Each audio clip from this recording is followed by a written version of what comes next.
ஆசீர்வதிக்கும் தேவன் நம்மை ஆசீர்வதிப்பாரே. துதி ஸ்தோத்திரம் இயேசுநாதா, துதி உமக்கே என்றுமே. இன்று ஒரு வசனம். நீங்கள் கோபம் கொண்டாலும் பாவம் செய்யாதிருங்கள், சூரியன் அஸ்தமிக்கிறதற்கு முன்னாக உங்கள் எரிச்சல் தனிய கடவுது. எபேசியர் 4:26. கர்த்தருக்கு பிரியமான தேவனுடைய பிள்ளைகளே, ஒவ்வொரு நாளும் நாம் மிகவும் பிஸியாக நிற்க நேரமின்றி ஓடிக்கொண்டே இருக்கிறோம். அப்படி இருந்தும் நமது நேரத்தை நமது எதிரி திருடி விடுகிறான். யார் அந்த எதிரி? அதுதான் கோபம். 40 வருடங்களாக வனாந்திரத்தில் இஸ்ரவேலர்களை வழிநடத்திய மோசேயை நன்கு அறிவோம். கண்மலையை பார்த்து பேசுமாறு ஆண்டவர் அவனிடத்தில் சொன்னார். அவனோ இஸ்ரவேல் மக்கள் தனக்கு கொடுத்த நெருக்கடி நிமித்தம் கோபத்தில் தன் கையில் இருந்த கோலால் அதை அடித்து விட்டான். அவனது கோபத்தின் விளைவு கானானுக்குள் அவன் பிரவேசிக்கும் பாக்கியத்தை இழந்து போனான். கோபத்தினால் வெளிப்படும் நமது கிரியை நமது கனவுகளை சிதைத்துவிடும். நமது குறிக்கோளை அடைய விடாமல் நம்மை தடுத்துவிடும். நம் ஆத்மாவை அழிவுக்கு நேராக நடத்தி சென்றுவிடும். கோபம் உங்கள் சமாதானத்தையும் சந்தோஷத்தையும் நேரத்தையும் திருடி விடுவதோடு உங்கள் ஆத்மாவையும் அழித்துவிடும்.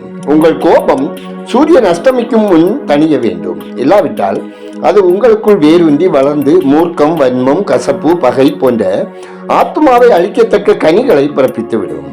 உங்கள் கோபத்துக்கான காரணம் எதுவாக இருந்தாலும் நீங்கள் பாவம் செய்யாதபடிக்கு நீண்ட நேரத்துக்கு அந்த கோபத்தை, வெறுப்பை அல்லது பகையை உங்கள் மனதில் வைத்திருக்க வேண்டாம்.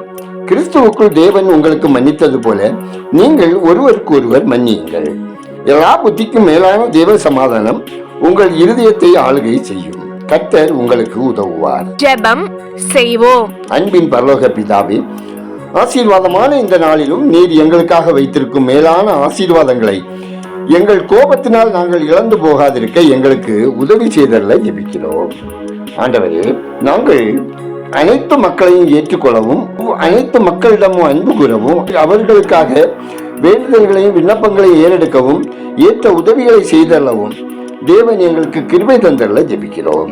கர்த்தாவே, சர்க்கரை வியாதியினால் பாதிக்கப்பட்ட ஒவ்வொருவரையும் உங்க தழும்புகளால் குணமாக்கிடவும், எலும்பு முறிவினால் பாதிக்கப்பட்டு படுக்கையில் இருப்போருக்கு தேவன் ஆரோக்கியம் தந்திடவும், இதய நோயாளிகள், கேன்சர் நோயாளிகள், இன்னும் கிட்னி பலவீனத்தினால், லிவர் பலவீனத்தினால், லங்ஸ் பலவீனங்களினால் பாதிக்கப்பட்டு சிகிச்சையில் இருக்கும் ஒவ்வொருவருக்கும் தேவரீர் இரக்கம் செய்து உமது தழும்புகளால் குணப்படுத்திட வேண்டுமாயும் ஜெபிக்கிறோம். கர்த்தாவே, ஒவ்வொருவரின் கையின் பிரயாசங்கள் ஆசீர்வதிக்கப்படவும், அப்பம் தண்ணீர் குறைவில்லாமல் அவர்களுக்கு கிடைத்திடவும், வருமானம் குடும்ப தேவைகளுக்கு போதுமானதாக இருக்கவும், வீண் செலவினங்கள் தவிர்க்கப்படவும், கடன்படாத வாழ்க்கை வாழவும் தேவரீர் ஒவ்வொருவரையும் வழிநடத்திட ஜெபிக்கிறோம். ஆண்டவரே, குடும்பங்களில் தேவ சமாதானம் நிறைவாய் பெருகவும், பிரிவினையின் ஆவியின் கிரியைகள் துரத்தப்படவும், கணவன், மனைவி, பிள்ளை, பெற்றோர்கள், சகோதர சகோதரிகளுக்கிடையே ஒரு மனம், ஒற்றுமை, ஐக்கியத்துடன் வாழவும் தேவரீர் வழிநடத்திட ஜெபிக்கிறோம். கர்த்தாவே, ஒவ்வொருவரின் போக்கிலும் வரத்திலும் உமது கிருபை கூட இருந்து அவர்களை ஆசீர்வதித்து ஆபத்து மோசங்களுக்கு விலக்கி காத்திட வேண்டும் எனவும், கடன் சுமையினால் கஷ்டப்படுகிற மக்கள் கடன் இல்லாத வாழ்க்கை வாழ தகுதிப்படுத்திட வேண்டும் எனவும் ஜெபிக்கிறோம். ஆண்டவரே, எங்கள் தேசம் ஆசீர்வதிக்கப்படவும், மக்கள் மூட பழக்கங்களிலிருந்து விடுதலை பெறவும், தீவிரவாதிகளின் தாக்குதல் வாய்க்காதே போகவும், எல்லையோரங்களில் வாழும் மக்கள் பாதுகாப்பாய் வாழவும், உஷ்ணகால தவிப்பிலிருந்து மக்கள் காக்கப்பட வானத்தின் மதகுகளை திறந்து நல்ல மழையை தந்தளவும், ஆளுமை பொறுப்பில் இருப்போர் கர்த்தருக்கு பயந்து உண்மையாய் நேர்மையாய் செயல்படவும், கர்த்தருடைய வருகைக்கு மக்களும் தேசமும் ஆயத்தப்படவும் தேவன் கிருபை பாராட்டிட வேண்டுமா ஜெபிக்கிறோம்.